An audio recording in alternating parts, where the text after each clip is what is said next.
Physics classes में स्वागत है, अभिनंदन है।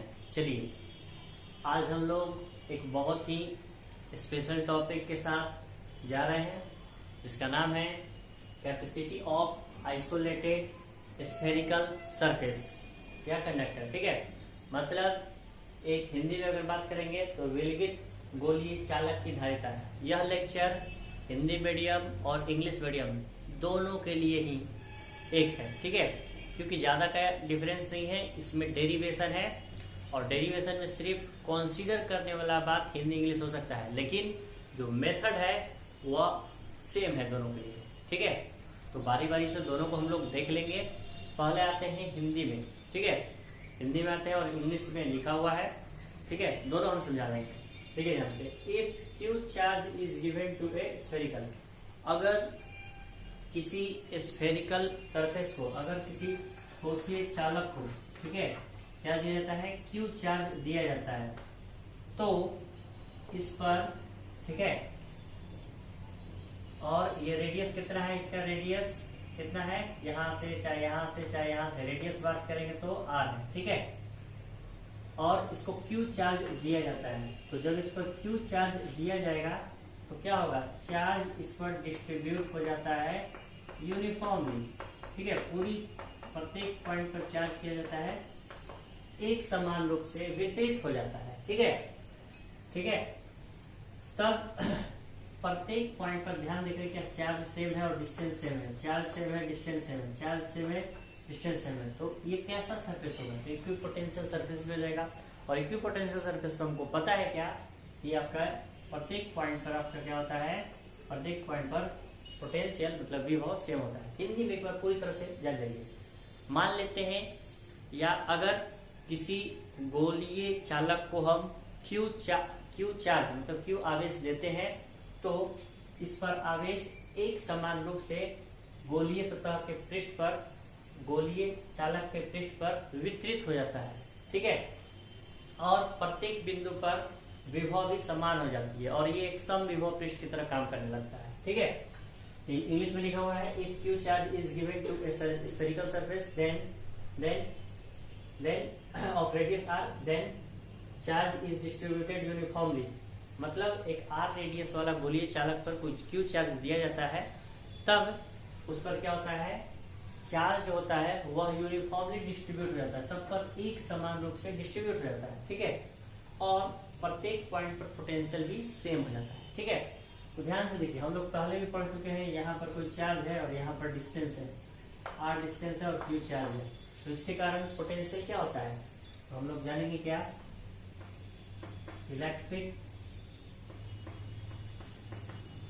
इलेक्ट्रिक पोटेंशियल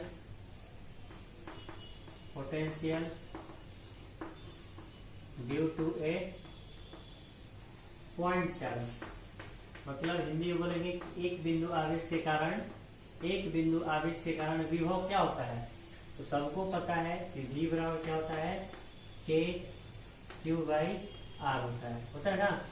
तो ध्यान से देखिए, यहाँ पर K का मान रख देते हैं, V बराबर 1/4 pi epsilon not Q by R। हम क्या करेंगे, V को यहाँ लिखते हैं और एप्सिलॉन नॉट R को यहाँ लिख सकते हैं, तो नीचे वाला जितना टर्म उसको इधर और V को इधर लिख देते हैं, तो 4 पाई एप्सिलॉन नॉट R हो गया और यहाँ पर हो गया Q बाई V हो गया। तो पहले हम लोग जानते हैं क्या, Q बाई V बराबर क्या होता है, C होता है, तो इतना के यहाँ पर इसको क्या लिख देंगे, C को हम यहाँ लिख लेते हैं और ये बराबर हो गया 4 पाई एप्सिलॉन नॉट R। आई बात में, यहाँ पर epsilon not into epsilon R भी हो सकता है, ये बात हो जाएगा। क्लियर है, तो काफी छोटा सा टॉपिक था जो कि आसानी से आपको समझ में आ गया। फिर से सुन लीजिए एक बार इंग्लिश में। मान लेते हैं कि एक आर रेडियस वाला स्फेरिकल कंडक्टर है, उस पर कोई चार्ज दिया जाता है Q, और चार्ज उस पर यूनिफॉर्मली डिस्ट्रीब्यूट हो जाता है। ठीक है, यूनिफॉर्मली डिस्ट्रीब्यूट हो जाता है और चार्ज सेम है, डिस्टेंस सेम है, रेडियस कहीं से मिलेंगे, रेडियस आर ही रहेगा। ठीक है, तब हम क्या कहेंगे कि इस पर जो पोटेंशियल हो जाएगा वो प्रत्येक पॉइंट पर सेम हो जाएगा और ये बिहेव करने लगेगा एक इक्विपोटेंशियल सरफेस की तरह। सो हमें इसके कारण कैपेसिटी फाइंड करनी थी। इसके कारण कैपेसिटेंस, याद रखेंगे कैपेसिटी या कैपेसिटेंस एक ही बात है, तो इसमें कोई कंफ्यूजन नहीं होना चाहिए, दोनों का मतलब होता है क्षमता है। ठीक है, आगे देखिए। तो हिंदी में भी समझ में आ गया कि आर त्रिज्या वाले किसी ठोसे चालक पर हम क्या करते हैं, कोई आवेश क्यों देते हैं, तो इस पर एक समान रूप से आवेश वितरित हो जाता है और इसके कारण विद्युत विभव भी प्रत्येक बिंदु पर समान हो जाता है। अब हम लोग जानते हैं क्या कि एक बिंदु आवेश के कारण विभव मतलब इलेक्ट्रिक पोटेंशियल ड्यू टू है पॉइंट चार्ज, क्या होता है V बराबर KQ/R।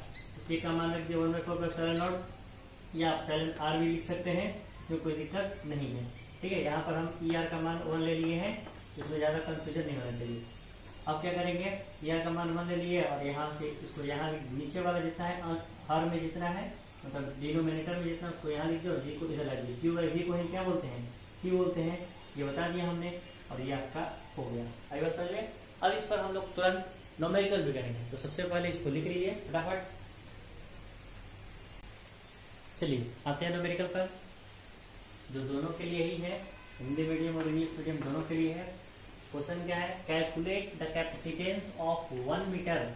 ठीक है, 1 metre square of radius, sorry a metal sphere of radius 1 metre in air, मतलब हवा में, ठीक है, 1 मीटर त्रिज्या वाली गोलीय चालक की धारिता क्या होगी। ठीक है, और यहाँ ब्रैकेट में लिख लेंगे हवा के लिए बात हो रहा है, तो हवा में, या इसको आप आगे भी लिख सकते हैं, 1 मीटर हवा में 1 मीटर त्रिज्या वाली गोलीय चालक की धारिता क्या होगी। तो ध्यान से देखिए, जो दिया हुआ है इसमें एक ही चीज दिया हुआ है, R बराबर 1 मीटर। ठीक है, तो ये है हमारा कोई गोलीय चालक है। ठीक है, और ये हवा में है, R बराबर 1 मीटर। ठीक है, जैसा कि आप जानते हैं चार्ज इसको दिया जाता है तो सब पर चार्ज क्या होता है, सेम होता है, charge same, potential same, distance same. ठीक है, तो इक्विपोटेंशियल सरफेस हो जाता है। अब आते हैं, ध्यान से देखते हैं, 1 मीटर दिया हुआ है, फॉर्मूला क्या होता है पिछले लेक्चर में हम लोग जानते हैं क्या, कि एक स्फेरिकल सरफेस के कारण जो पोटेंशियल होता है वो 4 पाई एप्सिलॉन नॉट R होता है। इसमें और कुछ है ही नहीं, सिर्फ रेडियस आपको पता होना चाहिए, सब हो जाएगा। ठीक है, तो देखिए, तो 4 पाई एप्सिलॉन नॉट का मान याद है ना, 8.85 इंटू 10⁻11 इंटू 1। सॉल्व कर दीजिए, कितना आएगा, आपका आंसर होगा फैराड में। ठीक है, सॉल्व करने के बाद जितना आंसर आएगा फैराड में, दोनों के लिए, हिंदी मीडियम इंग्लिश मीडियम दोनों के लिए सेम एक ही सोल्यूशन है, कुछ तो है नहीं नया। हिंदी वाले भी लिखेंगे R बराबर 1 मीटर, इंग्लिश वाले भी लिखेंगे C बराबर 4 पाई एप्सिलॉन नॉट R। हम लोग जानते हैं क्या, जो जानते हैं क्या, ये सोचिए, ये जो टॉपिक है इसके अनुसार जो धारिता होता है कैपेसिटेंस का फॉर्मूला ये होता है। तो ये आपका सॉल्यूशन हो चुका है। ठीक है, अगला क्वेश्चन आप लोग को बनाना है। ठीक है, अगला क्वेश्चन आप लोग को ये बनाना है, बताते हैं, 1 सेंटीमीटर। ठीक है, अगला क्वेश्चन आप लोग को बना लेना है, यहाँ पर 1 सेंटीमीटर अगर रेडियस का कोई 1 सेंटीमीटर कोई रेडियस का कोई स्फेरिकल सरफेस है, तो उसके कारण हवा में उसकी कैपेसिटी क्या होगी। ठीक है, तो अगले लेक्चर में आप लोग जरूर इसको बनाकर दिखलाएंगे। इसके साथ ही साथ देखते हैं और कुछ न्यूमेरिकल है तो बनाते हैं। एक क्वेश्चन और है, चलिए उस क्वेश्चन को भी लिख देते हैं। ये हो गया, इसमें आपको होमवर्क है क्या, 1 सेंटीमीटर 1 मीटर के ऊपर 1 सेंटीमीटर पर बना के लाना है। ठीक है, अगला क्वेश्चन बनाते हैं। ये आपको उम्मीद है कि एनसीईआरटी का ये न्यूमेरिकल है, उसको भी देख लेते हैं। ठीक है, क्वेश्चन नंबर 2 कराते हैं। 2 तो आपका होमवर्क हो गया, तीसरा आपको बनाना है। आंसर आप कमेंट बॉक्स में बता देंगे। Assuming Earth to be a sphere, assuming Earth to be a sphere, मतलब पृथ्वी को एक गोला मानते हुए, ठीक है, of radius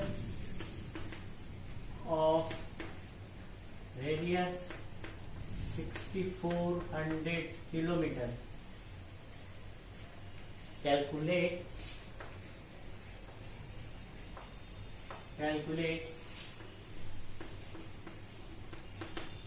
capacity of the earth. ठीक है, क्वेश्चन भी हिंदी में क्या बोलेंगे कि 6400 किलोमीटर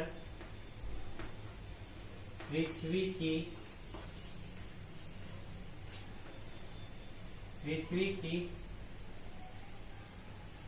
6400 किलोमीटर पृथ्वी की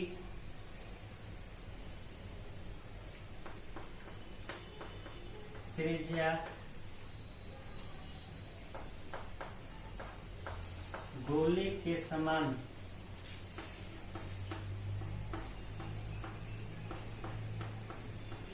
मानते हुए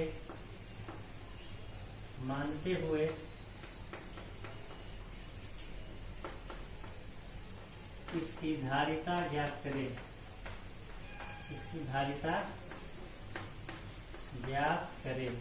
बन जाना चाहिए, क्योंकि आर का मान दिया हुआ है 6400 किलोमीटर। 1 किलोमीटर बराबर 1000, तो 6400 गुने 1000, तो इसको लिख सकते कितना 64 इंटू 10 का पावर 5 कर लेंगे। आर का मान है, बाकी फॉर्मूला रखकर इसको सॉल्व कर लेंगे। ठीक है, तो ये आपका हो गया। मिलते हैं अगले लेक्चर में, और इस न्यूमेरिकल को हम जरूर चेक करेंगे जब भी क्लास खुलेगा, या फिर आप हमें कमेंट बॉक्स में भी कर सकते हैं। ठीक है, जितने व्यू उतने कमेंट होने चाहिए, जरूर से जरूर। आई बात समझ में? अगर आप सीरियसली पढ़ना चाहते हैं तब, और आप पढ़ने वाले स्टूडेंट हैं, तो जरूर इसका आंसर कमेंट बॉक्स में जरूर करेंगे, नहीं तो हम आपको पढ़ने वाले नहीं समझेंगे। ठीक है, सो राइट इट डाउन और इसको लिख लीजिए, और जरूर से जरूर बनाकर कमेंट करें। ठीक है, सो मिलते हैं अगले लेक्चर में नए टॉपिक के साथ। तब तक के लिए घर पर रहिए, सुरक्षित रहिए। बहुत बहुत धन्यवाद। Thank you.